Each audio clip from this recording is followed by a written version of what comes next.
뉴욕주 동해병기 법안은 무산됐지만 한인 사회에 많은 경험과 교훈을 남겼습니다. 오바마 대통령은 올여름 내로 이민개혁 법안이 통과되지 않으면 행정명령을 단행하겠다고 경고했습니다. 지난 한 해 미 시민권자 자녀를 둔 부모 7만 명이 추방됐습니다. 플러싱 커먼스 프로젝트가 추진된 지 10년 만에 드디어 첫 삽을 떴습니다. 크리스 크리스티 뉴저지 주지사가 부자 증세에 거부권을 행사했습니다. 이상은 이 시각 주요 뉴스입니다. 여러분 안녕하십니까? KBN 뉴스입니다. 뉴욕주 동해병기 법안 한인 사회에 많은 교훈을 남기고 입법은 좌절됐습니다. 끝까지 희망의 끈을 놓지 않은 한인 사회였지만 일각에선 한인 사회에 단합된 모습이 우선시돼야 한다는 자각의 목소리도 나오고 있습니다. 지난 5개월간의 동해병기 추진 일지를 주성훈 기자가 정리해봤습니다. 지난 2월 7일 퀸즈 16지역구를 대표하는 토비앤 스타비스키 뉴욕주 상원의원과 26지역구를 대표하는 에드워드 브라운스테인 주 하원의원의 공동 발의로 시작된 뉴욕주 공립교과서 동해병기 법안.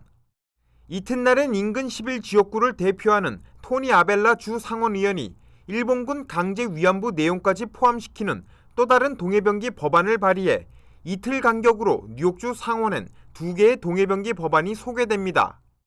사흘 뒤엔 뉴욕 동포사회가 범동포 뉴욕주 동해병기 법안 추진위원회를 공식 발족하고 의원들의 동해병기 입법을 위한 지원 활동을 펼치기 시작합니다. 주요 한인 단체들과 교계 등이 참여한 추진위원회는 온라인과 오프라인을 통해 서명운동을 펼쳐나가는가 하면 지속적으로 뉴욕주 알바니 주의회를 찾아 나머지 의원들을 설득하는 작업에 들어갑니다. 하지만 처음부터 2개의 법안으로 불안하게 시작된 법안은 결국 하나로 합쳐지지 못했지만 마침내 5월 6일 뉴욕주 상원은 아벨라 의원의 동해병기 법안을 압도적인 표차로 통과시킵니다. 유사한 법안을 들고 나왔던 스타비스키 의원이 자신의 법안 상정을 양보했기 때문입니다. 하지만 주 하원의 통과와 함께 이번 달 안에 입법화될 것으로 기대했던 동해병기 법안의 입법화는 끝내 좌절됐습니다. 뉴욕주 하원 회기 마지막 날인 지난 19일까지도 동해병기 법안이 본회의 안건으로 채택되지 못해 자동 폐기되고 말았습니다. 상원 통과를 주도한 토니 아벨라 의원이 민주당을 탈당해 만든 독립민주컨퍼런스 소속으로 하원의 민주당 의원들이 적극적으로 나서지 않았기 때문입니다. 결국 동해병기를 외교 문제가 아닌 교육 문제로 접근해 교과서에 동해병기를 하겠다는 의도에는 모두가 동참했지만 의원들의 정파 싸움으로 뉴욕주 동해병기 법안은 내년으로 미루게 됐습니다. 더구나 이 과정에서 한인 사회도 서로 단합하지 못하고 양분되는 모습을 보여 내년 회기에 법안의 입법화가 이뤄지려면 한인 사회 단합이 우선시돼야 한다는 주장이 설득력을 얻고 있습니다. 지난 2월 한인 사회 큰 기대를 안고 출범했던 뉴욕주 교과서 동해병기 범동포 추진위는 결국 어제부로 공식 해체를 선언했습니다. KBN 뉴스 주성훈입니다. 버락 오바마 대통령이 마침내 공화당에 최후 통첩의 경고 메시지를 전했습니다. 올여름 내로 이민개혁 법안이 통과되지 않으면 행정명령을 단행하겠다고 경고했습니다.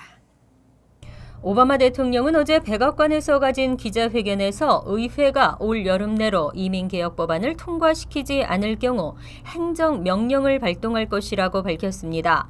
이날 기자회견은 지난달 24일 존 베이너 하원 의장이 올해 이민개혁 법안의 표결은 없을 것이라고 분명히 밝힌 데 대한 대통령의 대응입니다.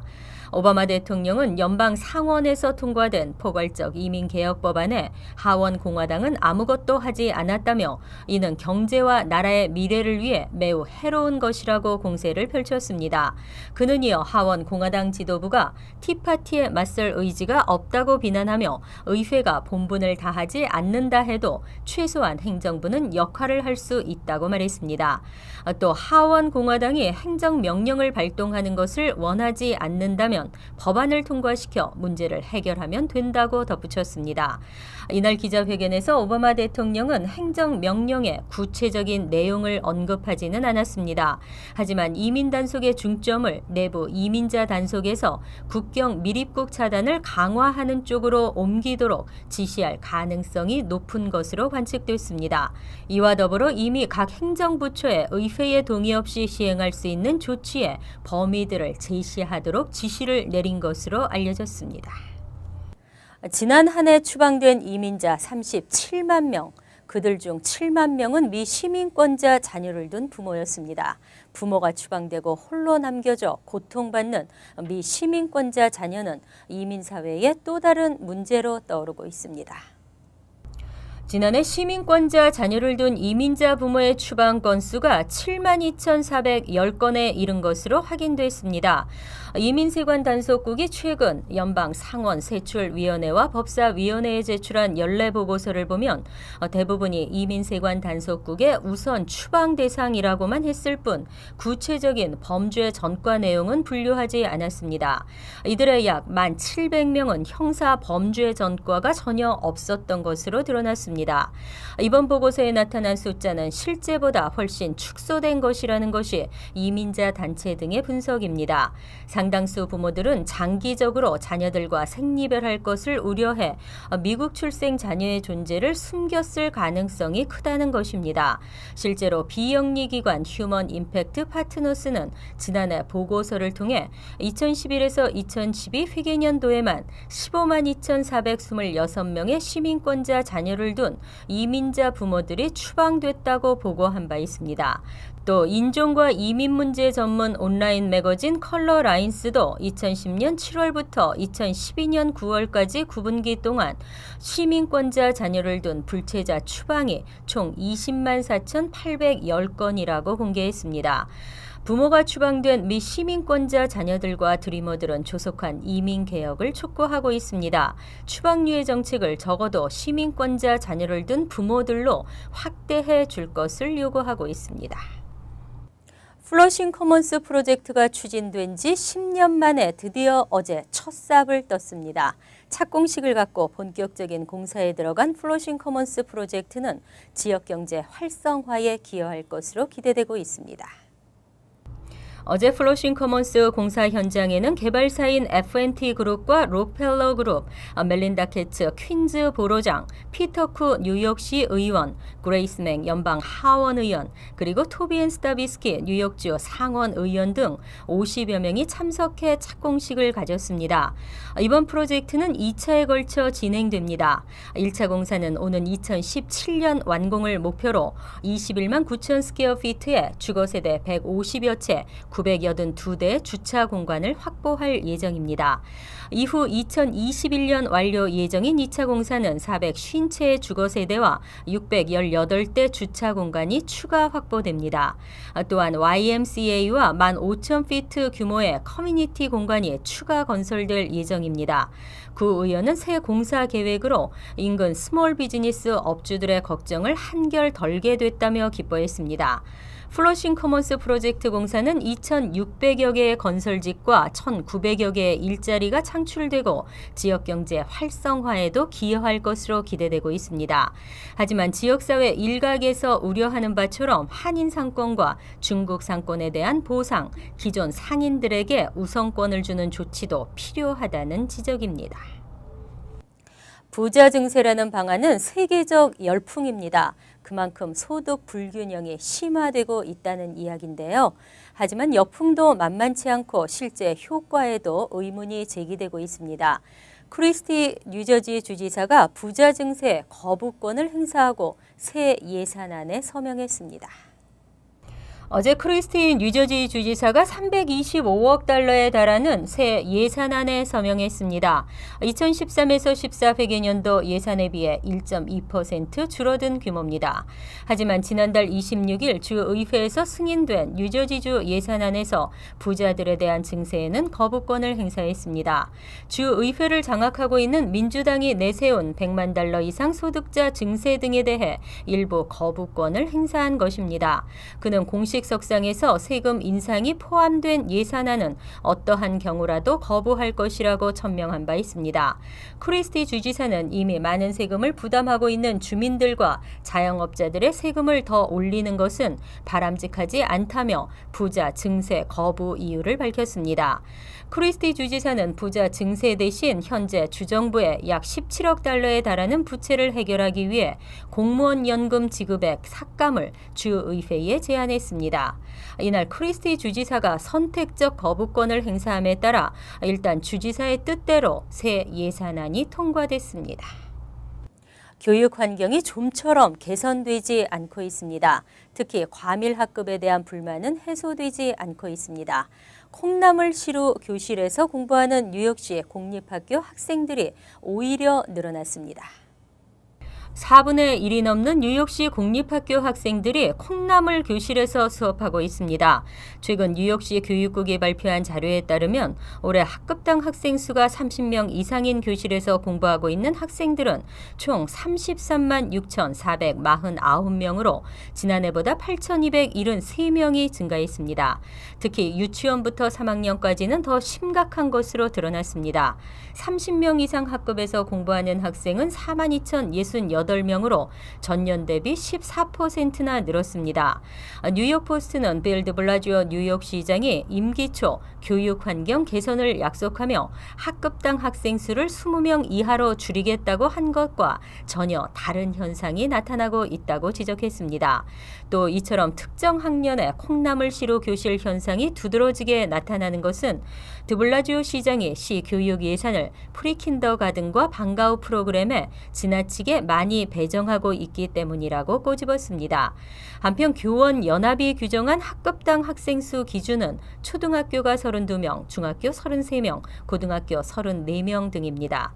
교사들은 학급당 학생 수가 기준을 초과할 경우 시 당국에 이의를 제기할 수 있습니다. 롱아일랜드 레일로드 노조와 메트로폴리탄 교통공사 측이 새 고용 계약을 위해 협상 테이블에 앉게 됩니다.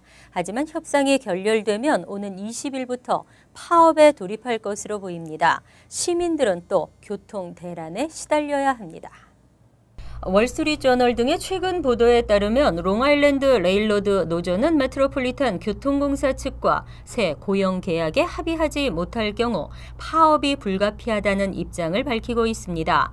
협상이 결렬되면 오는 20일 파업이 시작되고 하루 약 30만 명의 승객이 이용하는 롱아일랜드 레일로드의 파행 운영은 불가피해집니다. 현재 MTA 측은 5천 명이 넘는 롱아일랜드 레일로드 직원들의 급여를 앞으로 7년 총 17% 인상하고 직원 건강보험료 일부를 지급할 것을 제안하고 있습니다. 당초 MTA 측은 6년간 총 11% 임금 인상안을 제시했으나 협상에 어려움을 겪자 조건을 상향 조정한 것입니다. 하지만 노조 측은 6년간 총 17% 임금 인상을 주장하고 있습니다. 이미 양측은 지난달 27일 열린 협상에서 타협점을 찾지 못했습니다. 노조 측은 MTA 흑자 발생으로 요금 인상 없이도 임금 인상이 가능하다고 주장하고 있고 반면 MTA 측은 요금을 인상하더라도 적자에 직면할 수밖에 없는 상황이라고 맞서고 있습니다. 이처럼 파업 가능성이 커지자 앤드류 쿠오모 뉴욕 주지사는 주민들은 원만한 해결을 원하고 있다며 양측의 합의를 종용하고 나섰습니다. 한편 MTA는 파업이 발생할 것을 대비해 셔틀버스 운영과 카풀 확대 등의 대책을 밝혔습니다. BBCN은행이 동부지역 고객 유치에 적극적으로 나서고 있습니다. 뉴욕과 뉴저지에서 꾸준히 지점망을 늘려가며 고객 확보를 위한 다양한 전략을 펼치고 있는데요. TV와 신문 등 언론 매체 광고를 통해서도 은행을 동부지역에 알리는 데 더 주력해 나갈 방침입니다. 금홍기 기자가 취재했습니다. 오늘 BBCN은행이 공개한 5편의 새로운 TV 광고.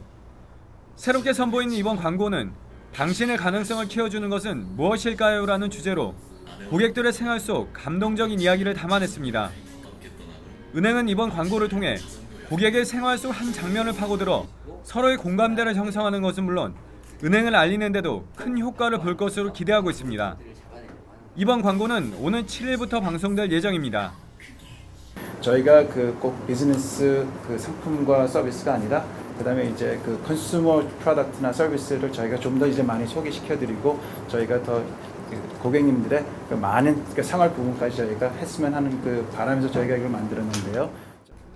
한편 LA를 기반으로 두고 있는 BBCN 은행은 미국 내 49개 이상의 지점망과 대출 사무소를 갖춘 한인 최대 은행으로 뉴욕과 뉴저지에도 7개의 지점을 운영하며 꾸준한 상승세를 보이고 있습니다.